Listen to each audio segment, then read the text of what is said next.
Today on Lightning Bugs. I think it's a compliment when someone doesn't understand it because it's different. And so, and I like to also say to all your listeners is that, you know, there's a valuable thing to always remember is people say there's formulas. And I think formulas are like medicines, like this might help that, this might help that. Formulas can get you in and out.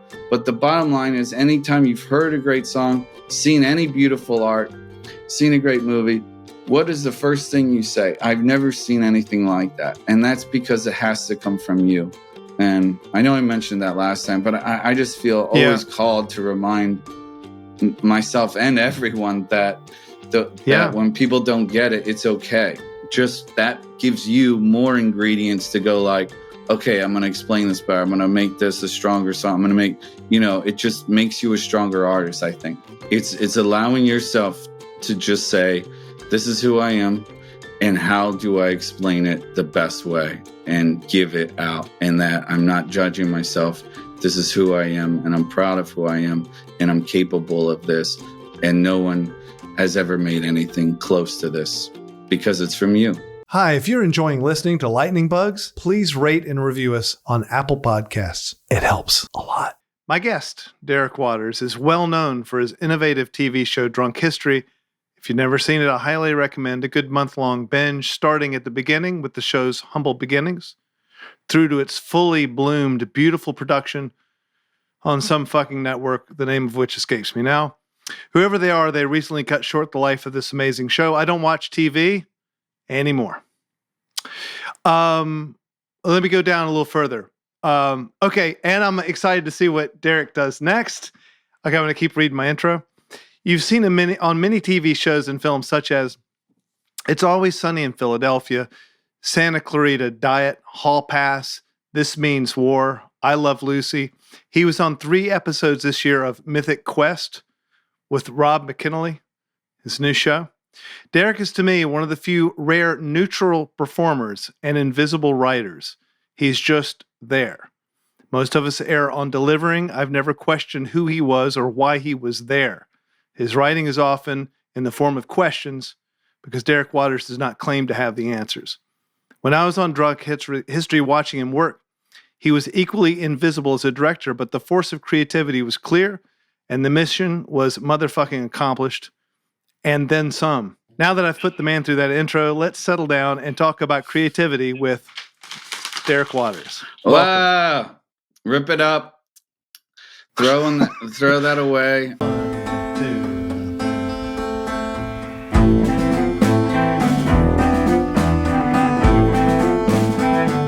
Thank you, Ben.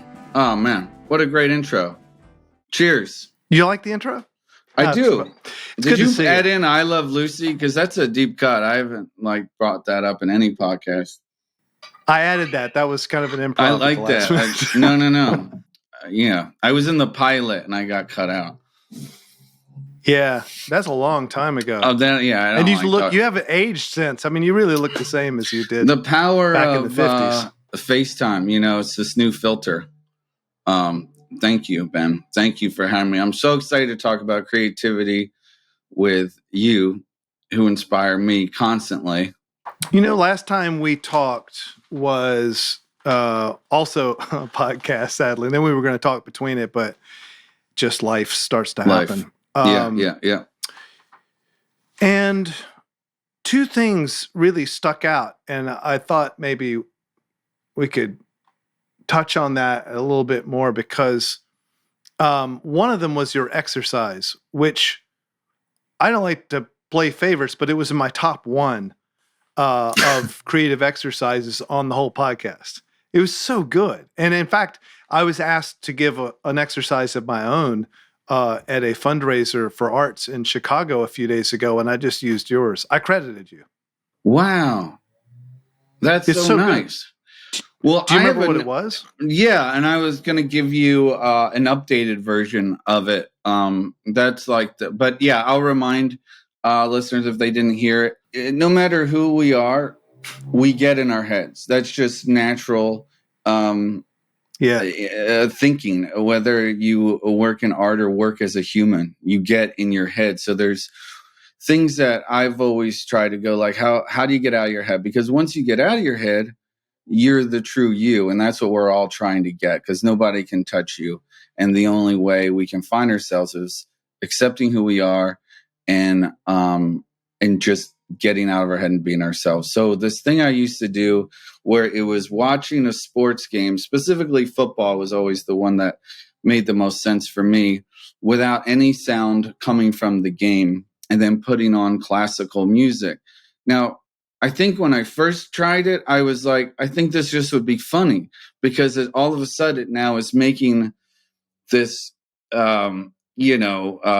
bombaric game kind of beautiful, sweet, and almost like something you read in the Bible, or some kind of, deeper thing than just a game.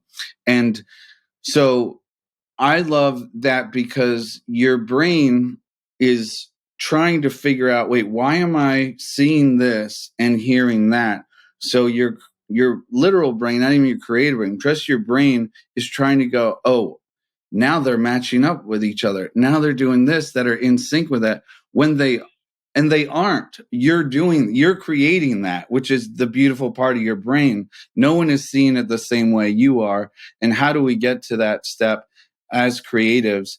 And the next level of that, my level 2, I'm a little nervous to give away, because I want to do a show, like not a TV show, but a performance show where I do this. But yet when you have good information, if you hold it, what does that do? We have to give what we learn. We have to teach. We can't hold stuff in. So this is really, really fun. And it's going to sound like I'm making it up, but I'm not.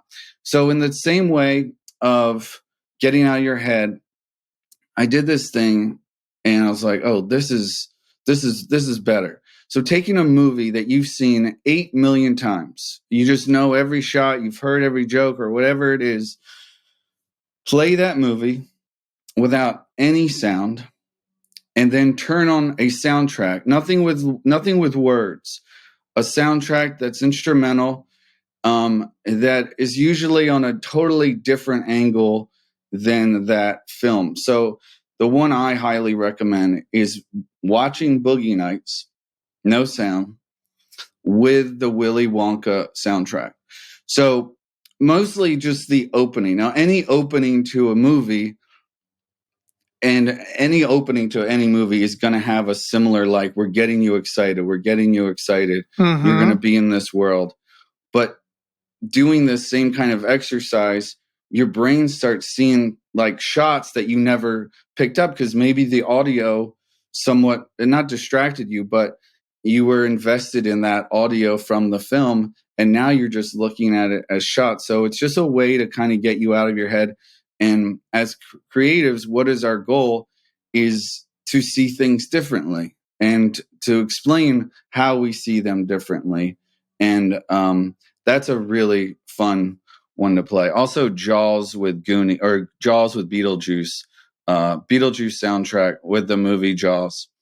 Man, I'd have to think about that. It's funny. I so relate to the music I've heard with words that I'd have to think a little bit about putting it together. You know what the difference between that and the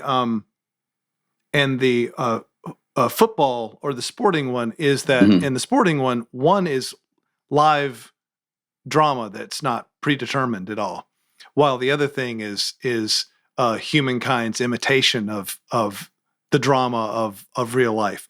In this case, right, you're taking two pieces and you're colliding them together. And what's interesting to me about that is sort of like more of a math thing. You know, it's like, how long of an attention span do we have before we believe that tension should be released in a piece of art? Like, at what point do you get the first answer, and at what point does this resolve, and when's the commercial? You know, stuff like that is really kind of interesting. And they do sync up, and it's that same thing where it isn't, but your brain is making sense of why you're hearing and seeing it. And that's what I like of just, it makes you see things different. And not to preach to the choir, but sincerely, it shows you the power of music, the power of what music can do to anything, really. But specifically something dramatic on screen, or actually it's better when you're seeing something a little comical with dramatic music, making everything serious. I find that stuff just fun to watch. I guess in a way it kind of plays probably. I mean, a neurologist could chime in if there was one, but it probably kind of plays with the part of the brain that like maybe in bipolar situations, or sometimes in autism, where someone is looking at a picture of someone smiling, and they're not able to tell you, are they smiling? They think maybe they're mad at them, like they don't read the emotion right. So if you've got music behind it, like a friend of mine who is a neurologist explained to me that he sometimes needs music to kind of make sense of emotions for him, because he is a little on the spectrum. Yeah. And so that is making sense of the emotions with anybody. And I think in the same realm of thinking is we're taught this and we try to ignore it, but don't tell someone how you feel, show them how you feel. And I think that goes in that same way of music is feeling. And they are showing you how they feel more than telling you with words. Do you know what I mean? That sometimes it's words, but in this exercise, you're feeling more than hearing, if that makes sense. The difference between those two. I've always seen lyrics and music as not so much that they're working together, but they're almost secretly commenting on each other. So the music can actually be mocking the lyrics, or the lyrics can be countering or arguing with the music, or competing with the music. That they're two planes of things that are tugging your heart in different ways, because that's the way life is. I mean, in fact, it reminds me of an episode of Derek and Simon called "I Love You." You familiar with that? I am. Yes, I am. Yeah. But just like, it's like your character just was about to break up with his girlfriend, and instead of saying that, you said, "I love you." I said the worst fucking thing I could have ever said. What did you say? I told her I loved her. Oh, fuck. And then my friend Simon says, well, maybe just make it your catchphrase. Maybe you say, I love you about everything. So we go bowling. I'm like, oh, I love this. I love bowling. Oh, there's pizza. I love pizza. I love you. I love everybody. Yeah. It's I love you inflation. You wanted to create I love you inflation so that those weren't worth as much anymore. Right. Yeah. That's brilliant. That's good songwriting. I mean, but it is like, that's one of those, that's what I like about what you do, is it is on multiple planes, even though it's very simple. So that's doing what lyrics and music together should do, is you're getting both sides of what you meant to say and what you actually said. And since people don't think like that, we're so complicated. So if you take a story or art and you just tell someone what to think, and you say, this is what happened, or this is what you should think, you've missed the point of the humanity of the art. Yeah, you have to lead somebody. You lead them, and not you don't need to put up like caution signs right at the top. You walk them in, and you need that trust of being like, oh, it's like this, it's like this. No, it's like that. And you're like, you can't start with the end. You got to work your way in there to get your message across. And, you and I are the same. It's like art should never be one. It should never be like, oh, this is what that is. It's like, no, there has to be many messages happening, or it's just basic. Those episodes, what were they like? 5-10 minutes long? Yeah. 15 years That's like ago. a song. They were the beginning of web series. It was for Super Deluxe, but we had done an HBO pilot with Bob Odenkirk, who put us kind of Simon and I were in a sketch group at Second City, and Bob somehow liked us both and said, let's do a show, and was just really like that gritty kind of like, let's just do very, not easy stories, but stuff that just like says something without screaming something, But when you were doing those, and this is the beginning of like you really were, you were at the front of the wave of that stuff. Did you feel like those were, because they were shorter and they weren't like your work with I Love Lucy, which was generally half-hour stuff? Was that to you felt like an audition, or did it feel like they were just being thrown out as drops in the ocean, or did it feel like you actually had something, like you were making albums officially, or did this seem like B-sides? I think they felt like songs on an album. You know what I mean? I feel like they were right. Each short was a song for a specific album, but the same album. It didn't change albums. So in that way of saying that, it's like they were all in the same tone. They didn't take, you know what I mean? They all felt like this comes from the same book. Yeah. Yeah. And to you felt a sense of accomplishment about it. Like you had made something, rather than, I can imagine back in that era, it might have felt in retrospect like they were like it was made for like only seen on TV, Boxcar Willie record or something, that it wasn't sanctioned by the network man or something. Did that feel like that, or did you not think about that? I think because you only know what you know at that time, and at that time there was, if there was YouTube wasn't really big yet. There were no hit numbers on this website called Super Deluxe. So in some sense, and I'm still a snob, but I'm a friendly snob. But I used to be a real snob with internet comedy, saying that it feels like it's hits over content, and the positive things that doing something where you don't see the hits. It's like, oh, we like this. Who knows if anyone else will? And not in a selfish way. Just like, we're going to put something out there because we all wanted to work together. Our HBO pilot didn't get picked up, but it's like, no, we still want to keep doing these dumb little short stories, And but I think that when you get older, you're like, well, what did you expect to get out of it? It's like, I just wanted to make them. There was no expectation of, I hope this gets me something. It's like, no, we're doing that. It's that thing where I'm sure you experienced. It's like, well, Ben, I'm sure this new album's going to lead you to bigger and better things. No, I'm doing what I want to do. I'm doing it. Totally. Sure. We want to do more of it. But we're all, sometimes it's like, well, those were cute little shorts. Someday you're going to be able to make more. It's like, yeah, but I was really thankful making those, and just with our friends, I was just going to say, I've learned that anytime you put pressure on something like, this has got to be this has got to be this, you strangle it. But if you just go, this is what it is, I don't know what it will become, but just allowing it, the idea to just be what it is. And also an audience just feels that. It knows when you're trying to be cutting edge, or you're just trying too hard. That it's very easy to read that stuff.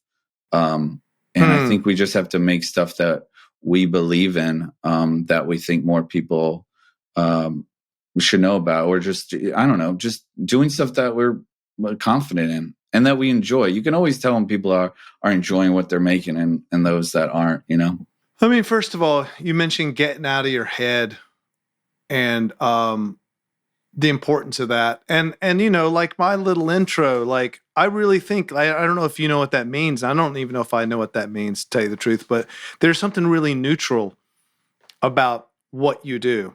And somehow that makes sense, that you are at your best. You're aware that when you're not in your head and you're just being there, and you're on that line. Do you think that is like, I talk to great singers, I'm like, God, you make it sound so effortless, and they're like, oh no, I'm paddling ferociously beneath it all. And you realize that they're trying really hard to stay in tune, and they're really working at the thing that you thought that was really easy for them. Do you find it, like, is that a challenge for you to stay out of your head? Yes, it is. But that neutral thing I've never thought of, but I know what you're saying. And I think I get in my head of like, all right, how am I going to put this together? How am I going to construct this? Now, constructing it, I'm in my head. But once it's been constructed, I'm positive that this is going to not be great, but it's been constructed the best way it could. And then I'm not in my head. I'm like, yep, this is exactly what it is. And on my side, what I do is like, you have to have rules. You have to have rules, and those rules keep you balanced from not going like, oh, maybe it could be this, maybe it could be that. It's like setting those rules at the beginning of an idea of what it can and can't be. Can you give me an example of some rules, like even on something that you're making right now? I do that when I make albums, but I don't know what that would look like for you. My first thing is my instinct of, besides what I'm working on now, Drunk History is an easy example of stories that are just too sad. Do you know what I mean? Like where there's nothing that we've learned from, where it's still existing. That was always a rule, that I didn't want to get stories that felt too sad, and that there is no light at the end of the tunnel. Do you know what I mean? Because there's too many of those, and you could just watch a document or a history show if you wanted to see those. So that was a rule that I had. And now, and the thing that I'm writing now is it's hard to explain because I'm not showing you what it is, but it's the tone. You know, like this tone of the show I'm writing is sad optimism. So sad optimism to me, you say fireworks at a funeral. And then the reality of what that is it's just real life, that I believe we don't choose what happens to us. We choose how we respond to what happens to us. So I don't know if that answers your question, but staying in tone, whatever tone you're going for, to stay in tone. Yeah. So tone, I think that's important. I mean, in music, it could even be, this album is just going to be solo piano. That would be enough of a fence to, and then once you start writing it, it may not have to have a theme, but a tone or a sense of event, a sense of something that you're interested in that moment, might be enough. And it just, if it makes a little more sense, it's like in this show, every character is grounded, as in like very like down to earth and real. Like if someone was like, yeah, but what if there was a guy who like spit out carrots when he talked? It would just be like, well, no, unless he like had trouble swallowing food and it was played like very sincerely, it just doesn't match the tone. Do you know what I mean? It's like finding the totally. Yeah. Well, and the sad and the happy is or the optimistic and the sad are. That's a combination. But that to me, that's just absurdity, and that is what I've always loved to toy with myself with the song. But I find in music, people have a lot less tolerance for those two meeting. They feel like if there's something funny in a song, that it's a novelty song. Always bum me out, because I feel like then the arms are folded, and there's actually has a sad part as well. It's just being delivered for the same reason that you might say laugh at a funeral. You don't know why you would laugh, or it was nerves or what it was, but the fact that it happened is true. Yeah, and not to ignore that really happened and act like, oh, I'm going to ignore that and just stay focused on this sad thing. It's like, no, acknowledge that was funny, We're going to take, listen to me, I sound like a fucking talk show host. We're going to take some questions. Yeah, we are. We're going to take great. Can I ask you a quick question? Yeah. If I could be the first one to ask you a question? Totally. With thinking about tone and albums staying in the same code, like thinking about Zach and Sarah and Annie Waits, do you feel like you got to start there to get to the luckiest?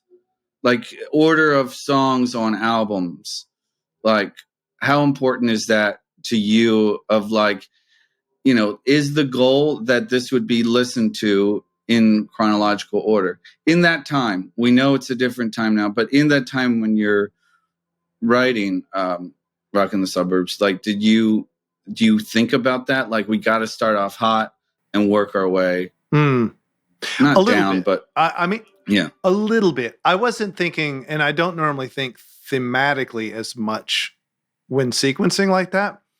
But I think because the first album my band made had sort of the outlier balladish kind of, it was a waltz, that I just took that from then on as being sort of my template, that I was going to end on, like one of the greatest rock shows ever is Weird Al Yankovic's shows. They're amazing.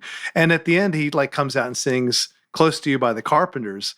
And something about that is kind of a routine. I think it's kind of what I was shooting for. Like, we've done the album. It actually was over on track 10. And now here's the outro kind of music to bring you back down, something more human. And I think every album I've tried to attempt that. I have certain kind of songs that I want to have on each album that I go, for my third song, I'm going to need this kind of song. And I don't know why. I just feel like I need that, but not as in a theme thing. Between songs, it's a key thing. Like, if you're familiar with sonata form, where the second movement is going to be a fifth away from the first movement, that is roughly kind of the sort of stuff I'm thinking about. That's so cool, man. And that's just where my head is at when I'm making them. But I don't know how many people listen to albums all the way down, and I don't like to shove those down people's throat anyway. Like, I know a lot of artists were kind of like, you need to listen to the whole album. I don't know. I mean, I like to think of it that way because they all lead out of the same bowl. I mean, these are my thought children, and like one of them stole the other's peanut butter and jelly sandwich and ate that. So it took like 4 words from it and ran off. And that's just the way I see it. They swap spit the whole time, Yeah. Well, man, let's take our little questions. I'll take a stab at kind of answering things that they've called in to ask, and then I'll see if you agree, and then you can do your thing. So play some voicemails there. Hi, Ben. Hope you're well. I'm a music teacher in Melbourne and just wanted to ask your advice on some ways to keep music alive and students motivated online. We've been focusing on recordings and composition, but would love any advice on how to keep kids, teenagers as well, enjoying music and playing at home. Also, just wanted to say an amazing big thank you for all the work you do advocating for music, in particular music education and music therapy, which I'm currently getting into at the moment. Love your podcast. Hope you have a good day. Bye. Oh, thanks. Well, I mean, I should be thanking you. You're actually teaching the music. And I substitute taught 2 days music class, which I've talked about before, and I just was eaten alive. Seriously, like I thought, oh man, I'm a performer. I got this. I'm going to keep these kids in line, and I don't know how you do that. So the honest answer would probably be that I don't know how to do what you're saying, because especially you've got them like online, and you're trying to keep their attention. They may be checking their emails or something. I have no idea how you do that, but I think that people are inherently musical, and if you can find, this is just me just hanging on a thread here. If you can keep them following their interest, that must be part of it. I always figured the whole problem is you're having to teach a class which is one size fits all, and you've got like one little Mozart probably in every 3 classes who's like super interested and takes up all the oxygen too. They ask all the questions, and then there's some other kid sitting there that's like, the Madame Boulanger, like that, like just an incredible thinker who was quiet and didn't like put herself out front and all her compositions out front, mostly because still in the mid 20th century, a female composer was still sort of unheard of. So she didn't talk as much. So I don't know. Have you got any ideas on that? That's hard. That's hard. Now, you were substituting not just a regular class, an actual music class, right? So every kid there did My like kids. music. Yeah. No, but the whole class. This was at a Waldorf school, and where my kids went in LA, and there were like, I don't know, 8, 10 people in the class. That was all, and they went to all the classes together. And this was music class, so they were not all interested in music. No, it's hard. Wow. I don't know. I mean, part of me sometimes is like, well, asking someone, what's in your head right now? Not like, what's the last song you heard, but like, what's in your head right now? And I don't know. I feel like when you know if it's a upbeat or a slower thing of what someone is going through. What song is in your head that you know? Right. Or that it's not even a song yet, that it's just what's in your head of like feeling up, feeling down, like how to express that. Like you were saying, it's like, who are you, And I think maybe finding that out through like just hum, what comes in your head when you hum, You're onto something that actually would have been. Can I do my answer again? Yeah. Because you're kind of onto something now. Because actually, I think it's that what kids probably, I know I wasn't taught, and that I had to kind of discover for myself, is that all a song is and all music is communication, and everyone communicates. And I remember now, like if I would say go to the bathroom before I could wipe my ass myself. I might be, it's like 18 years old or something. And I might be in the bathroom going, Mama, mama, clean my ass, clean my ass, clean my ass, clean my motherfucking ass. And then she'd come in and I think that after a while you forget that, like you forget that songs, just parts of things pop in your head and you think you have to have a license or you think you have to have had lessons to do it. So maybe what I would say on take 2 of that would just simply be to combine mine and Derek's suggestion, which is, what are you thinking about right now? And just spit it out as a sentence. Now say it again. So if it's like, oh yeah, my arthritis is killing me. That's what the kid's thinking. So he's like, my arthritis is killing me. Say it again. My arthritis is killing me. It's doing what? It's killing me. It's doing what? It's killing me. Who's it killing? Me. And then you've got a song because you're taking parts of it and playing with it. Maybe that's what you do. And it's going to come out stronger because it's coming from you. You're not thinking about it. You're getting out of your head and you're just speaking. You're just being. And you're being. And it's real. Yeah. You're being there. That's our answer. That's a great answer. That music are just feelings of how you feel. They just so happen to rhyme. You want to take a second one? I would love to. Let's take a second one. Okay. Roll that shit. Hello. You've spoken a lot on the podcast about working with teams to create things. I think that often, even when talking about teams that may disagree on the process to creating something, you usually are talking about working with people who do, in fact, want to create something. What would your advice be to someone who works on a team who maybe doesn't want to create anything new and just wants to keep everything static and exactly the same as it's always been, even when your job is maybe creating new things and finding ways to innovate? Thank you. I'm not sure if you mean if you're the person that doesn't want to move forward, or you like have someone in the group and you consider that a problem. I think he's saying that he's trying to think outside the box and he's with someone who's just like, no, let's stay in the box. What you do to help them get out. Well, I mean, you may have worked in in your job, there's more sort of moving parts probably. Mm-hmm. Although actually that's not true because you're sort of the king of your domain and the things that you work on. Well, I would just say, like use the tension. You've got one person's point of view that's like, no, we can tell this story in this box, and you're wanting to leap out of it. And that would seem like one of those rock groups where one of them wants to go all instrumental and make it a prog rock electronic album, and the other one just wants to write folk songs. That's cool. Like I think maybe use the tension. I like that. I think humans have a couple struggles, but I'm going to go out on a limb here and say the number one is what that person is dealing with, which is fear. So the fear of going outside. So you humanize it. You don't judge it that it's fear. You just humanize, okay, that's a person that's just afraid to lose. No one isn't afraid to lose, but some people are ready to take that chance and some others. So I like to just ask someone like that, like, what do you want to say?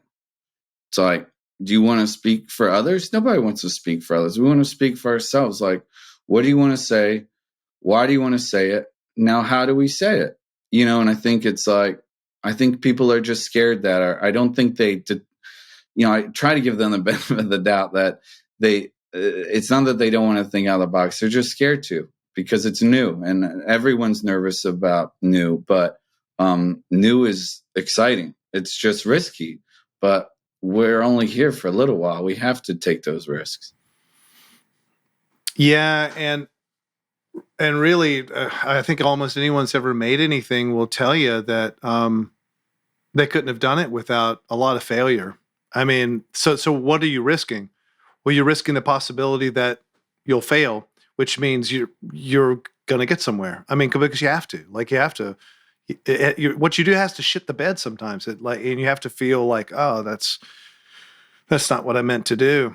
But like you say, if you let the fear stop you, I was trying to put together this sort of theory that I think never quite went where I wanted it to, which I was sort of basing around the idea of being domesticated. Like we have to live in society, so you can't do and say certain things. I mean, and you shouldn't. Like, you don't need to go out in the street and dry hump a man whole. You don't need to scream in people's faces or go to town halls and scream about, well, people do that, but people need to act within a certain framework, and because of that, I think that permeates most of your brain, and it locks you down because you think, okay, well, there are rules that I'm having to live inside because I'm a domesticated human being. But I think that there must be an exercise where you allow yourself to think of all the terrible stuff that you would do if it didn't hurt other people and hurt society, and let your mind run wild there. And to me, that should almost be able to open up other parts of your mind, which are like out of the proverbial box that he was talking about. But I don't know how good that theory is. No, I think that's good. I think it's like, obviously not taking this too serious, but the idea of like, okay, you have 24 hours to live. What do you want to do? And then go like, wait, well, why couldn't I do that now? You know what I mean? Like, sometimes we put limitations on what we should do. It's like, well, what if you had a timeline of how long you had a chance not to do that? Do you know what I mean? That sometimes we kind of need to go like, all right, what do you want to say right now? And why can't I say it right now? Why can't you say it now? Yeah. Because you might fail, but if you're only going to live for the day anyway, you got worse troubles than getting a bad review on Tuesday because you're going to be dead. Exactly. And I think that's great. You have to see what shit looks like before you know what gold looks like. As I think that was Alexander Hamilton. I'm not sure who said that. It's really good. I like it. That. Yeah. Was that really Hamilton? Was that Waters? I made that up. That's a deep Waters cut there. Yeah. I had one today. I said to someone, it's like, we all have a voice. Some people just don't have anything to say. Yeah. And we should, have something to say. Because we do. Just sometimes people hold back and just be like, oh, I'm going to say whatever I want. It's like, well, have some meaning behind it, It gets back to that being in your head. If something means something to you, but you try to put yourself in your own infinite perspective machine, which you can't do, and decide to judge it for everyone else, then the moment's going to pass and you didn't say it, because if it's worth saying, it probably seems a little odd. Like, it probably doesn't seem like something that's going to work.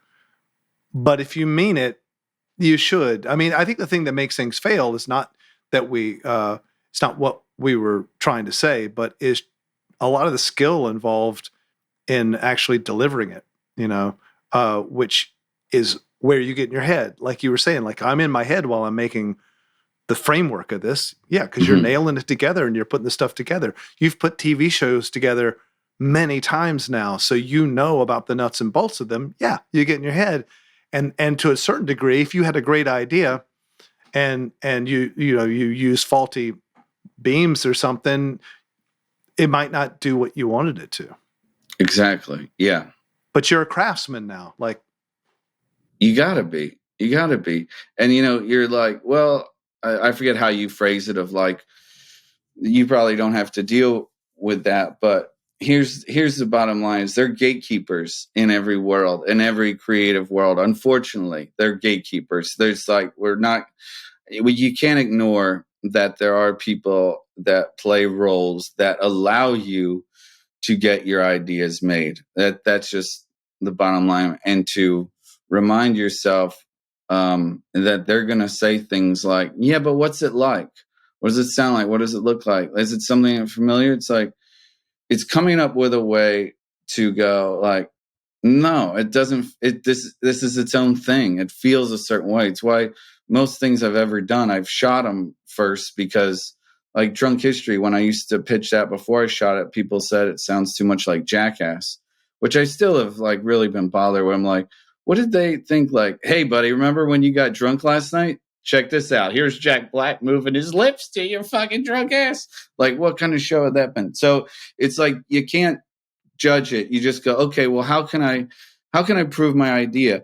And I think it's a compliment when someone doesn't understand it, because it's different. And so, and I like to also say to all your listeners is that, there's a valuable thing to always remember is people say there's formulas. And I think formulas are like medicines, like this might help that, this might help that. Formulas can get you in and out.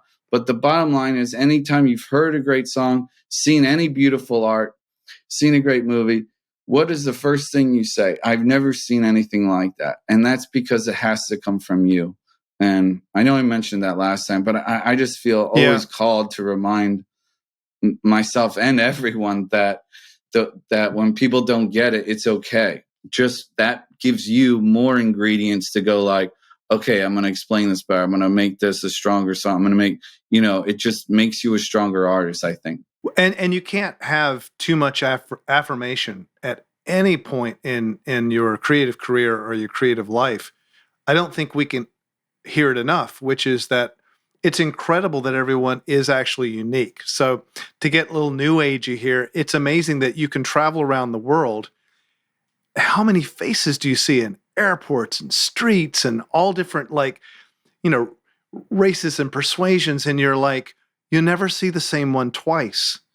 Almost. And even if you see a twin, they're not the same. Even if you see an identical twin. Yeah. That no one is like you. And it's like, that's the thing. So just that. Yeah. No one is like just you. That. If you do that well, the real challenge is how brave or how willing are you to just be that? And then secondly is how much craft and skill can you put into it to make sure that you deliver that portrait? And if you do, it won't be like anything else. No, it's allowing yourself to just say, this is who I am, and how do I explain it the best way and give it out, and that I'm not judging myself.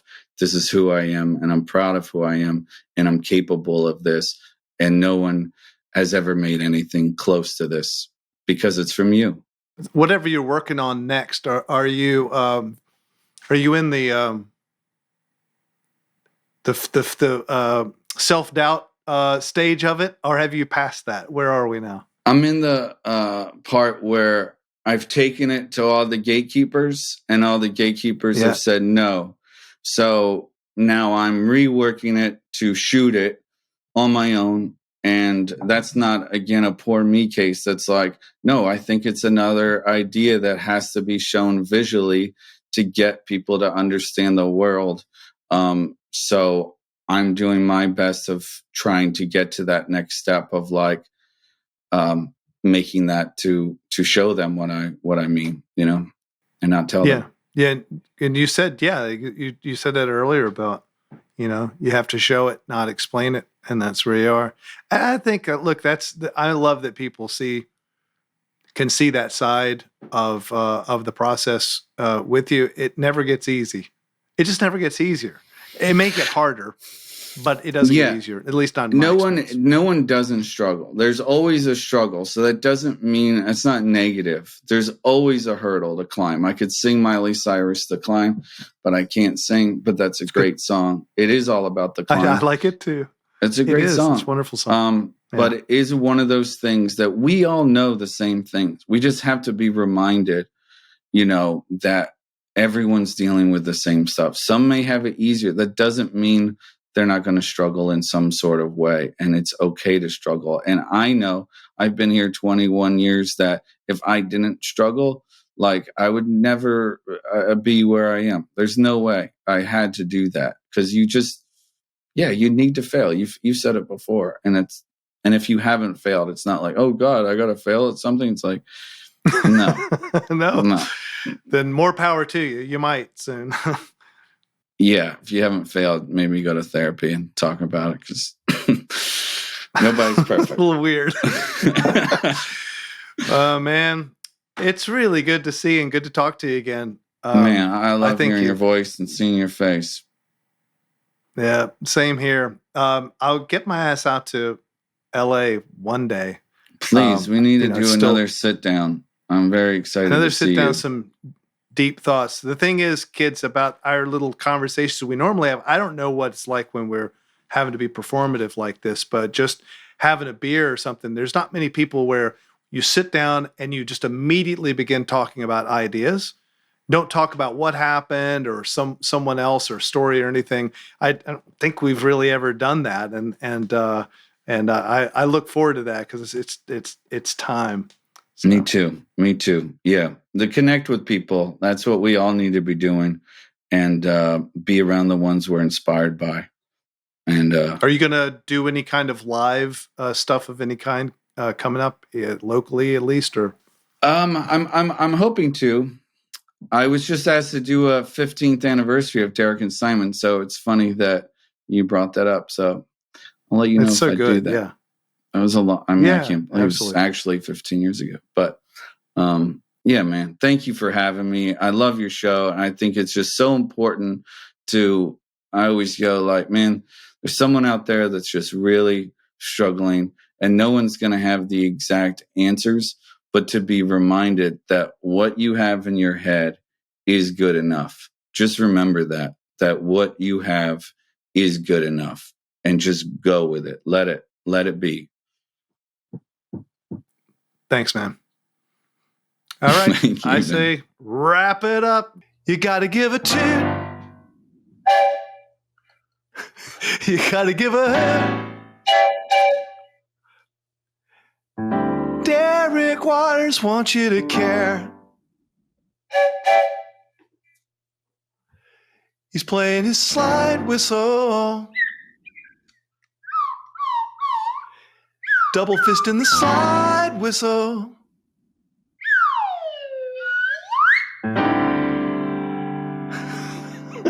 If someone can see this, it's definitely better.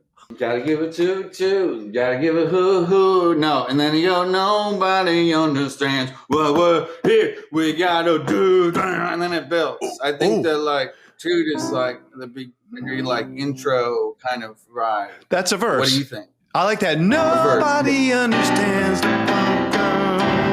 Yeah, it's kind of gospel. Hallelujah. I just love you so.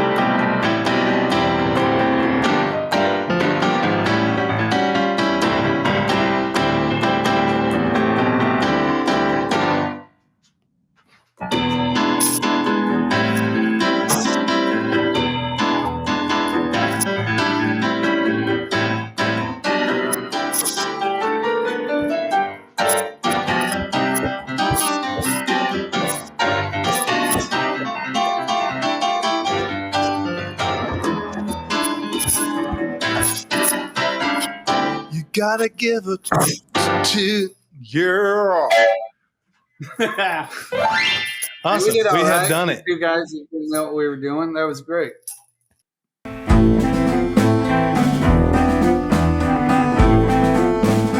Hi, if you're enjoying listening to Lightning Bugs, please rate and review us on Apple Podcasts. It helps a lot. Thank you so much for watching Lightning Bugs on YouTube.